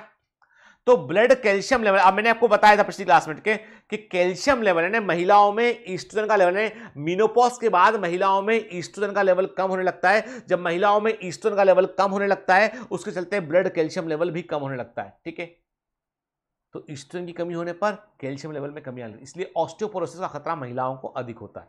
ठीक है, इस पर हमने बात किया था ऑलरेडी। चलिए, दो तरह के हार्मोन निकलते हैं, ईस्ट्रोजन और प्रोजेस्टेरोन के, दोनों फीमेल हार्मोन है। ईस्ट्रोजन जो होता है वो डेवलपिंग फॉलिकल है, जो ओवेरियन फॉलिकल डेवलप हो रहे होते हैं, ग्रो कर रहे होते हैं, वो ईस्ट्रोजन को रिलीज करते हैं। और ओवुलेशन के बाद में ग्राफियन फॉलिकल कार्पस लुटियम में कन्वर्ट होता है, और कार्पस लुटियम जो होता है ये प्रोजेस्टेरोन का सोर्स होता है, ठीक है ना। तो ये प्रोजेस्टेरोन को रिलीज करता है। क्लियर।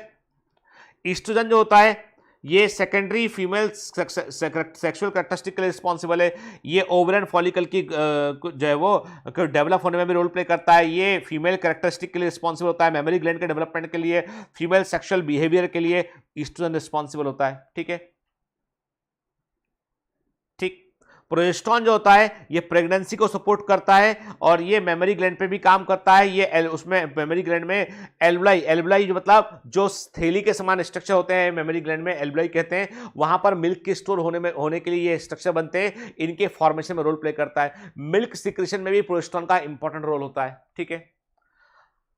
कुछ हार्मोन ऐसे होते हैं जो एंडोक्राइन ग्लैंड से नहीं निकलते हैं, बॉडी के अलग हिस्सों से निकलते हैं, वो भी इंपॉर्टेंट है बेटा। जैसे मैंने आपसे कहा था, याद है हमने कहा था कि जब जो है वो अधिक फ्लूइड रिटेंशन हो जाएगा तो हार्ट पर दबाव पड़ेगा, हार्ट ठीक से कॉन्ट्रैक्ट नहीं कर पाएगा। मैंने बताया था आपको, बॉडी फ्लूइड सर्कुलेशन की बात है, याद है, ठीक है। तो मैंने कहा था कि हार्ट से एएनएफ निकलता है, एट्रियल नाइट्रियूरेटिक फैक्टर निकलता है, जो ब्लड प्रेशर को कम करता है, ये ब्लड वेसल का डायलेशन करता है, ये रास पाथवे के अगेंस्ट काम करता है। जो रेनिन है, रेनिन एंजियोटेंसिन के अगेंस्ट ये काम करता है, कि बीपी को ये कम करता है। The juxtaglomerular cell of the kidney की, ये भी पढ़ा हुआ है हमने, किडनी की जक्स्टाग्लोमुलर सेल जो है वो ऑस्मो जो है हमारे बॉडी में जो ऑस्मो रिसेप्टर होते हैं वो ऑस्मोटिक कॉन्सेंट्रेशन को समझ रहे होते हैं। जैसे जो है वो ऐसा लगता है कि हमारी बॉडी में जो है वो ऑस्मोटिक कॉन्सेंट्रेशन प्रॉब्लम हो रही है, या हम कहते हैं कि हमारी बॉडी में जो है वो ऑस्मोटिक डिस्टर्बेंस हो रहे हैं, तो क्या होता है, जीएफआर की कमी आ रही है। तो वैसी कंडीशन में क्या होता है कि ये रेनिन नाम का हार्मोन रिलीज करते हैं, और जो क्या करता है, जो वास्तव में ब्लड जीएफआर को मेंटेन रखता है। इसके अलावा जक्स्टाग्लोमुलर सेल जो होती है एक हार्मोन और भी रिलीज करती है, प्रोटीनस हार्मोन है, इरिथ्रोपोइटिन। वेरी वेरी इंपॉर्टेंट के जक्स्टाग्लोमुलर सेल किडनी की जो होती है वो रेनिन के अलावा, रेनिन मतलब RENIN, रेनिन ये हार्मोन है, RENNIN ये एंजाइम है, ठीक है। रेनिन जो है वो उसके अलावा जक्स्टाग्लोमुलर सेल इरिथ्रोपोइटिन को भी रिलीज करती है, जो आरबीसी के फॉर्मेशन इरिथ्रोपोइसिस को प्रमोट करता है, याद रखिएगा, ठीक है। जक्स्टाग्लोमुलर सेल देखा हमने। फिर एंडोक्राइन सेल्स जो है वो हमारी बॉडी जीआईटी के डिफरेंट पार्ट में होती है। मैंने कहा चार मुख्य हार्मोन जो है प्रोटीनस प्रवृत्ति के हार्मोन होते हैं चारों, ये हमारे जीआईटी से निकलते हैं। गैस्ट्रिन स्टमक से निकलता है, ठीक है। Secretin small intestine, cholecystokinin small intestine, ठीक है। गैस्ट्रिन निकलता है, स्टमक से निकलता है, स्टमक पे काम करता है। सिक्रेटिन स्मॉल इंटेस्टाइन से निकलता है, पेंक्रियास पे काम करता है। कोलेसिस्टोकाइनिन गॉलब्लैडर पे काम करता है, ड्यूडेनम से निकलता है। गैस्ट्रिक इनहिबिटरी पेप्टाइड जो है ये हार्मोन निकलते हैं। तो ये सब क्या है, ये सब जो है वो जीआईटी के हार्मोन, याद रखना है हमको, ठीक है। गैस्ट्रिन गैस्ट्रिक ग्लैंड पे काम करता है और जो है वो HCl और पेप्सिन के सिक्रेशन को प्रमोट करता है। सिक्रेटिन एक्सोक्राइन पेंक्रियास पे काम करता है और वाटर और बाइकार्बोनेट आयन के रिलीज को प्रमोट करता है। इंपॉर्टेंट है बेटा, क्योंकि ये वाटर और बाइकार्बोनेट आयन ही एल्कलाइन पीएच को बनाए रखने में रोल प्ले करते हैं, मैंने बताया था। बाइकार्बोनेट आयन वेरी इंपॉर्टेंट है, यही जो है वो हमारी इंटेस्टाइन को सेव भी करते हैं, पीएच को एल्कलाइन मेंटेन रखते हैं। कोलेसिस्टोकाइनिन पेंक्रियास पे गॉलब्लैडर पे काम करता है और ये बेसिकली क्या करता है, ये पेंक्रियाटिक एंजाइम के और वाइल जिसके रिलीज को स्टिमुलेट करता है। अब निकलते कहां से, गैस्ट्रिन तो स्टमक की वॉल से निकलता है, सिक्रेटिन ड्यूडेनम से निकलता है, कोलेसिस्टोकाइनिन ड्यूडेनम से निकलता है, ठीक है। जीआईपी गैस्ट्रिक सिक्रेशन को जो है वो इनहिबिट करता है, ठीक है। ग्रोथ फैक्टर की बात करें यहां पे, तो मैंने आपसे कहा कि कुछ एंडोक्राइन नॉन एंडोक्राइन टिश्यू कुछ ऐसे फैक्टर या केमिकल रिलीज करते हैं जो नॉर्मल ग्रोथ को बनाए रखने में रोल प्ले करते हैं, ठीक है। हम चाहे प्रोस्टाग्लैंडिन की बात करें, हम ग्रोथ फैक्टर्स की बात करें, तो देयर आर सर्टेन केमिकल जो इन हार्मोन्स के अलावा होते हैं। हमारे जो हार्मोन्स होते हैं वे टारगेट टिश्यू पर ही काम करते हैं, मतलब जो थायराइड स्टिमुलेटिंग हार्मोन है वो ब्लड के थ्रू पूरी बॉडी में जा रहा होता है। थायराइड स्टिमुलेटिंग हार्मोन TSH जो हमारे पिट्यूटरी ग्लैंड से निकला है वो पूरी बॉडी में जा रहा होता है, लेकिन काम केवल थायराइड ग्लैंड पर जाके करता है, टारगेट सेल पे, क्योंकि टारगेट सेल पर ही उसके रिसेप्टर प्रेजेंट होते हैं, ठीक है। क्योंकि ये स्पेसिफिक प्रोटीन से बाइंड करते हैं, और ये स्पेसिफिक प्रोटीन क्या होते हैं, हार्मोन रिसेप्टर होते हैं। ये केवल और केवल टारगेट टिश्यू में होते हैं, इसीलिए ब्लड में हार्मोन पूरी बॉडी में घूम रहा होता है, यानी जो हार्मोन ब्लड के अंदर प्रेजेंट है वो पूरी बॉडी में घूम रहा होता है, पर वो केवल अपने टारगेट ऑर्गन पर ही काम करता है, क्योंकि उसके रिसेप्टर वहीं प्रेजेंट होते हैं। ठीक है, hormone receptor present on the cell membrane. देखो अब दो प्रकार से के, यदि कभी ऐसा होता है कि हार्मोन का रिसेप्टर है वो सेल मेम्ब्रेन पर प्रेजेंट है, ठीक है, तो उसे क्या बोलेंगे हम, मेम्ब्रेन बाउंड रिसेप्टर बोलेंगे। उसके लिए हम वर्ड यूज करेंगे, उसके लिए वर्ड यूज करेंगे मेम्ब्रेन बाउंड रिसेप्टर बोलेंगे। मेम्ब्रेन बाउंड रिसेप्टर मतलब है कि ये वो हार्मोन रिसेप्टर हैं जो सेल मेम्ब्रेन पर प्रेजेंट है, और ये जनरली क्या होते हैं, जनरली ऐसे रिसेप्टर होते हैं फॉर प्रोटीन हार्मोन के। जो प्रोटीन हार्मोन होते हैं उनके रिसेप्टर जनरली सेल मेम्ब्रेन पर होते हैं, याद रखना है इस बात को, ठीक है ना, क्लियर। कुछ ऐसे हार्मोन होते हैं, कुछ ऐसे कहां चले गए, कुछ ऐसे हार्मोन, जैसे मैंने आपसे कहा कि एक तो हो गया ये कि जो है वो मेम्ब्रेन, एक तो हो गया मेम्ब्रेन, एक तो हो गया आपका मेम्ब्रेन बाउंड रिसेप्टर हो गया, ठीक है।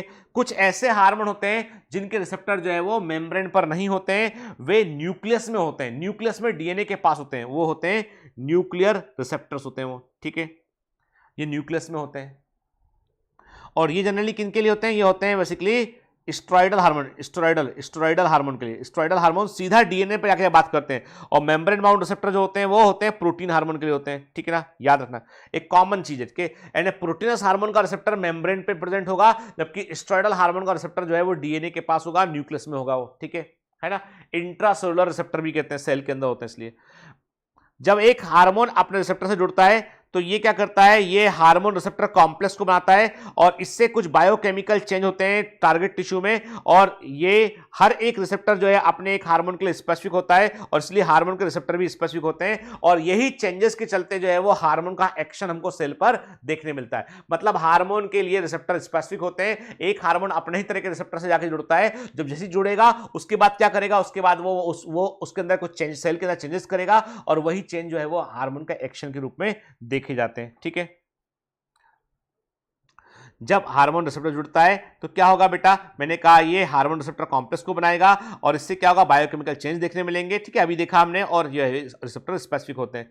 अब ध्यान देना है, well neat 2022 match the column वाला क्वेश्चन, ठीक है, आने की संभावना, ठीक है, इस हिस्से को ध्यान रखना, भूलना नहीं बेटा, ठीक है ना।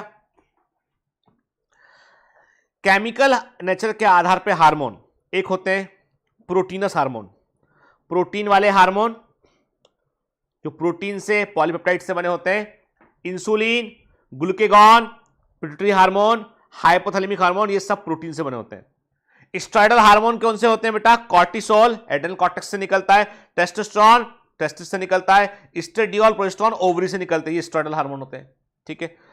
ट्राईहाइड्रोथायरोनिन मतलब ऐसे हार्मोन जिनमें आयोडीन एक कंपोनेंट के रूप में होता है, वो थायराइड हार्मोन होते हैं, T3 T4। Amino acid derivative epinephrine, important, अलग से भी आ सकता है, ठीक है। इपिनेफ्रिन एक एमिनो एसिड होता है जो बेसिकली एमिनो एसिड का डेरिवेटिव होता है, ठीक है, क्लियर।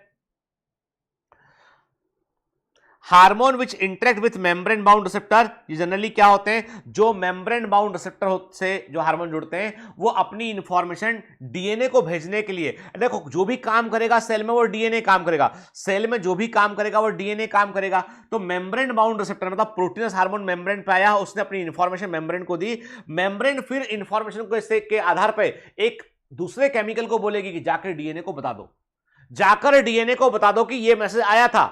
तो मतलब hormone is the primary messenger, और जो केमिकल डीएनए तक इंफॉर्मेशन लेकर गया या जो केमिकल बायोकेमिकल एक्शन में इन्वॉल्व हुआ वो सेकेंडरी मैसेंजर। जैसे कि cyclic AMP, very very important, cyclic AMP the second messenger of the cell के, ठीक है। कैल्शियम आयन भी रोल प्ले करते हैं इसमें, सबसे इंपॉर्टेंट साइक्लिक एएमपी है। तो होता क्या है बेटा कि जो मेम्ब्रेन बाउंड हार्मोन होते हैं वो रिसेप्टर, मेम्ब्रेन रिसेप्टर पे जाकर अपनी इंफॉर्मेशन देते हैं टारगेट सेल पर, और टारगेट सेल की मेम्ब्रेन उसके आधार पर सेकंड मैसेंजर को प्रोड्यूस करती है। साइक्लिक एएमपी को बनाने के लिए एडिनाइलेट साइक्लेज एंजाइम की आवश्यकता होती है। Adenylate cyclase enzyme cell membrane पर मिलता है। Adenylate cyclic enzyme cell membrane पर मिलता है जो एटीपी को साइक्लिक एएमपी में कन्वर्ट करता है और cyclic AMP second messenger of cell होता है। ठीक है, हार्मोन इंट्रासेलुलर रिसेप्टर से इंटरेक्ट करते हैं, स्टेरॉयड हार्मोन, ट्राइहाइड्रोथायराइडिन। ठीक है, ऐसे हार्मोन अब जो अंदर जाते हैं न्यूक्लियस के पास वो कौन से, याद रखो थायराइड के हार्मोन सीधा न्यूक्लियस पे जाके काम करते हैं। ठीक है, स्टेरॉयडल हार्मोन सीधा न्यूक्लियस पे जाके काम करते हैं। ठीक है, ये जीन एक्सप्रेशन को सीधा कंट्रोल करते हैं, सीधा क्रोमोसोम से आके बात करते हैं। ठीक है, सोचो ये सीधा इतनी गहरी पहुंच है इनकी कि ये सीधा जाते हैं हार्मोन क्रोमोसोम तक पहुंचते हैं। ठीक है ना, यदि हम इनके एक्शन को देखें तो कैसे काम करते हैं, देखो ध्यान से, वेरी इंपॉर्टेंट के ये क्या देख रहे हो आप, ये देख रहे हो प्रोटीनस हार्मोन के, प्रोटीनस हार्मोन जो मेम्ब्रेन रिसेप्टर पे, जो मेम्ब्रेन बाउंड रिसेप्टर, जो रिसेप्टर मेम्ब्रेन पर प्रेजेंट है उससे जाकर प्रोटीन हार्मोन जाकर जुड़ा, उससे जुड़ा, इसके आधार पे क्या बना, सेकंड मैसेंजर बना और ये बायोकेमिकल रिस्पांस को जनरेट करेगा, या तो डीएनए को बताएगा या अपना खुद रिस्पांस को ये जनरेट करेगा। ठीक है, ये होता है। तो मतलब ये वो हार्मोन है जो प्रोटीनस प्रकृति के हार्मोन है जो मेम्ब्रेन बाउंड रिसेप्टर पे जाकर जुड़ते हैं, उसके बाद सेकंड मैसेंजर बनेगा और बायोकेमिकल रिस्पांस देखने मिलेगा। ठीक है, जबकि जो स्टेरॉयडल हार्मोन होते हैं वे सीधा मेम्ब्रेन क्रॉस करेंगे और ये डीएनए न्यूक्लियस के अंदर जाएंगे, न्यूक्लियस के अंदर जाके सीधा डीएनए से कम्युनिकेट करेंगे, सीधा डीएनए से जाके कम्युनिकेट कर रहे हैं, हार्मोन रिसेप्टर कॉम्प्लेक्स सीधा क्रोमोसोम डीएनए पे जाके कम्युनिकेट कर रहे हैं, उसके आधार पर जो है एमआरएनए बनेगा, प्रोटीन बनेगा और सीधा सेल को कंट्रोल कर ले जाएगा। ठीक है, ये होते हैं इंट्रासेलुलर रिसेप्टर पर जुड़ने वाले हार्मोन, स्टेरॉयडल हार्मोन और थायराइड के हार्मोन। ठीक है, खत्म। 1 घंटा 10 मिनट 40 सेकंड, चैप्टर खत्म। एक एक पॉइंट एनसीईआरटी का हमने समझा, बांचा निकल, समझते हुए आगे बढ़े हम। ठीक है ना, रिकॉल किया हमने, कम से कम 3 बार की नोट्स पढ़ने हैं, डीपीएस को मिस नहीं करना है, डीपीएस लगाना है, रिवाइज भी करना है, उसको डेली मॉक टेस्ट होता है वो लगाना है, टेस्ट को कोई मिस नहीं करना है और पुराने जो की नोट्स जितने तुम्हारे पास में उनको भी रिकॉल करना है। यानी आपके पास कम से कम 3 बार आप हर की नोट्स को रिवाइज करें और फिर इसके बाद वीक में एक बार टेस्ट के पहले सारे की नोट्स को जल्दी जल्दी रिवाइज करने की कोशिश करो। ये की नोट्स तुमको इसलिए दिए गए ताकि एग्जाम के 8 दिन पहले 10 दिन पहले तुम्हें क्या पढ़ना है वो तुम्हारे पास रहे, यही पढ़ना है और सही एग्जाम में फोड़ के आओगे तुम, मैं कह रहा हूं उनसे। ठीक है, तो ह्यूमन फिजियोलॉजी यहां पर खत्म होती है। इसके बाद अब अगला चैप्टर क्या है मैं देखता हूं, उसमें मेरे पास टाइम टेबल लगा हुआ है कि ह्यूमन फिजियोलॉजी खत्म होने के बाद अगला चैप्टर जो है वो है स्ट्रक्चर ऑर्गेनाइजेशन इन एनिमल्स। ठीक है ना, ठीक, उसके बाद प्लांट फिजियोलॉजी शुरू होगा, तो प्लांट फिजियोलॉजी को शैल मैडम लेंगी। ठीक है ना, मैडम बहुत अच्छा पढ़ाती है, भरोसा रखिए इस पर। ठीक है, और फिर मैं आऊँगा, आते रहेंगे जाते रहेंगे। ठीक है ना, अभी देखो यार है ना, हमने बहुत मतलब एकदम हाई इंटेंसिटी पर ये जो क्रैश कोर्स के लेक्चर होते हैं ये बड़े भारी पड़ते हैं टीचर को रिकॉर्ड करना। ठीक है, मैं तो 1 गो में ही रिकॉर्ड करता हूँ, मैं बीच में कभी पॉज या एडिट करके जोड़ दिया वो सब नहीं, यकीन नहीं मेरा। ठीक है, मेरा अपना फ्लो है, उसके अकॉर्डिंग रिकॉर्ड करता हूँ। अब ह्यूमन फिजियोलॉजी तुमने पढ़ी है मुझसे और बेटा क्वेश्चन गलत किया तो कहाँ गया मेरा डंडा, ढूंढ रहा था बैठ के, वो वाले डंडे से पिटाई लगेगी, है ना। ठीक है, पक्का वाला प्रॉमिस, अच्छा करोगे टेस्ट में, अच्छा करना बेटा, अच्छे से पढ़ो यार, है ना। मतलब फोड़ के 2022 का रिजल्ट आएगा, बायोमेंटस नंबर 1, नंबर 2, नंबर 3, नंबर 4, बायोमेंटस बायोमेंटस बायोमेंटस, हर जगह हर मेडिकल कॉलेज में सेल्फी खींच के भेजा तुम लोग, बहुत दिल खुश हो जाएगा मेरा। ठीक है, चलो मिलते हैं अगली क्लास में, बाय बाय।